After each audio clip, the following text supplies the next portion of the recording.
Pintu bagi Indonesia untuk mengembangkan pasar modal kian terbuka. Tak lain dan tak bukan, sinyal itu muncul setelah tersiar kabar ada dua perusahaan digital terbesar di Indonesia yang akan menggelar hajatan penawaran umum perdana saham. Dua perusahaan teknologi yang disebut-sebut akan IPO di Indonesia adalah Gojek dan Tokopedia. Bila benar-benar terrealisasi, momen itu akan menjadi penanda penting bagi perkembangan pasar modal Indonesia. Kapitalisasi pasar Bursa Efek Indonesia pun jelas akan naik. Lihat saja, mengutip data CG Insight, valuasi Gojek mencapai 10 miliar dolar Amerika Serikat, sedangkan valuasi Tokopedia mencapai 7 miliar dolar Amerika Serikat.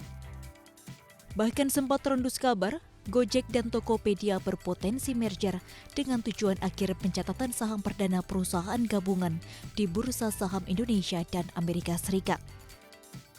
Hal ini menjadi peluang bagi perusahaan investasi di Indonesia untuk berinovasi dengan perkembangan terbaru.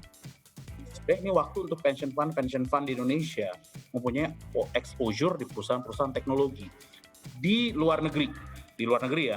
Itu bisa sampai 10-20% dari komposisi total yang mereka manage itu berada di venture capital atau di perusahaan teknologi. Di kita masih nol, dan ini sebenarnya kesempatan. Tapi memang kita juga perlu menambah dari sisi SDM untuk belajar dan memang training untuk bagaimana memvaluate semacam private company yang berbasis teknologi. Itu juga perlu.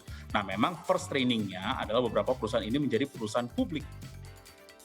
Sinyal kehadiran unicorn dan dekakorn di Bursa Efek Indonesia itu semakin kuat seiring dengan persiapan yang dilakukan oleh otoritas. Salah satu yang dilakukan Bursa Efek Indonesia untuk menyambut IPO perusahaan teknologi raksasa itu adalah dengan mengkaji potensi penerapan dual cash share dengan skema multiple voting shares di Indonesia. Dual cash shares ini merupakan suatu struktur permodalan saham kelas ganda yang melibatkan paling sedikit dua klasifikasi saham berbeda.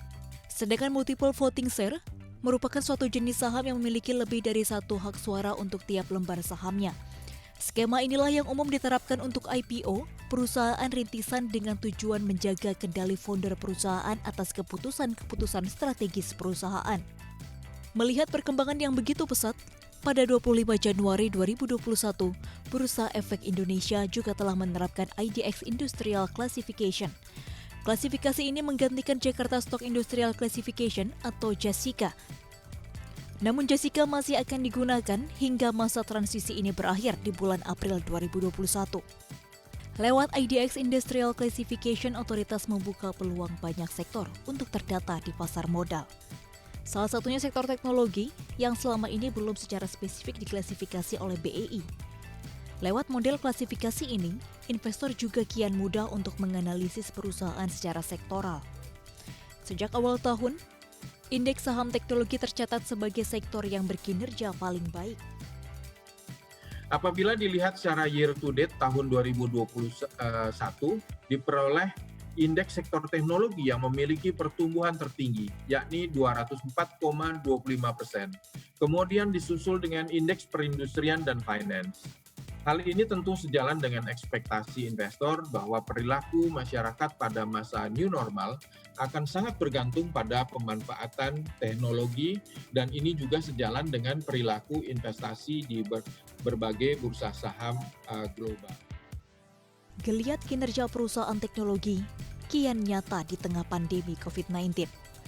Bahkan kehadirannya semakin kuat dengan kemudahan-kemudahan layanan jasa yang ditawarkan. Hal ini pun kian membuka peluang Indonesia bertransformasi dalam pasar modal. Selama ini Nasdaq menjadi kiblat bagi bursa saham perusahaan teknologi besar. Bahkan di saat pandemi, bursa Nasdaq berhasil menjadi penopang Wall Street. Kala itu beberapa perusahaan teknologi yang tercatat di Nasdaq justru berkinerja positif. Pandemi menjadi momen blessing in disguise lantaran pendapatan perusahaan justru naik. Nah, kali ini bila Gojek dan Tokopedia benar-benar melakukan IPO di Indonesia, akan menjadi lompatan besar industri pasar modal tanah air. Bahkan hal ini berpotensi membuka mata masyarakat dan dapat menambah jumlah investor di pasar modal. Untuk Tapi untuk menopang dan meningkatkan pelaku pasar ya, khususnya di pasar saham sendiri, ini menjadi satu peluang yang cukup baik sih, karena saat ini brand dari perusahaan tersebut itu kan juga cukup baik di mata masyarakat, sehingga harapannya ini dapat meningkatkan baik aktivitas maupun jumlah pertambahan dari investor sendiri. Sebagai negara dengan jumlah penduduk terbesar nomor 4 di dunia, Indonesia telah melahirkan banyak perusahaan unicorn. Hal ini akan menjadi indikator yang positif untuk perkembangan perusahaan teknologi di tanah air, khususnya yang turut berpartisipasi di pasar modal. Tim Liputan CNBC Indonesia.